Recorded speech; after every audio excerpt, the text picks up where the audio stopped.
Good day to all. வாங்க மேக்ஸை புரிஞ்சு படிப்போம். 8th ஸ்டாண்டர்ட் சாப்டர் 2 மெஷர்மெண்ட்ஸில் எக்ஸசைஸ் 2.1ல் 7th கொஸ்டின் என்ன கொடுத்துருப்பாங்க அப்படின்னு பார்த்தீங்கன்னா, ஒரு சர்க்கிளோடைய ரேடியஸ் வட்டத்துடைய ஆரம் கொடுத்துருக்காங்க 120 மீட்டர்.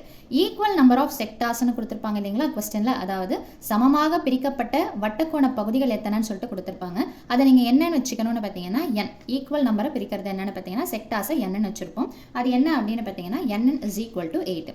இப்போ என்ன கேட்குறாங்க அப்படின்னு பார்த்தீங்கன்னா லென்த் ஆஃப் தி ஆர்க் என்னன்னு சொல்லிட்டு கேட்குறாங்க. இதை ரெண்டு விதமாக போடலாம். ஈஸியஸ்ட் ஃபார்முலா மெத்தடை நான் சொல்லிடுறேன். ஸோ என்ன ஃபார்முலா அப்படின்னு பார்த்தீங்கன்னா, இந்த மாதிரி செக்டார்ஸ் கொடுக்கப்பட்டு, அதாவது ஈக்குவல் நம்பர் ஆஃப் செக்டார்ஸ் கொடுத்துருந்தாங்கன்னா என்ன ஃபார்முலானா 1/n into length of the ஆர்க்குன்னா என்ன ஃபார்முலா போடுவீங்கன்னு பார்த்தீங்கன்னா 2πr. ஓகேங்களா? இப்போ அப்படியே சப்ஸ்டியூஷன் பண்ணால் முடிஞ்சு போச்சு. ஸோ 1/nக்கு பதிலாக என்ன போடுறீங்கன்னு பார்த்தீங்கன்னா என்னுடைய வேல்யூ 8 இன்டூ 2 பையை நீங்கள் எதுவும் போடணும்னு அவசியம் இல்லை, அப்படியே வச்சுக்கலாம்.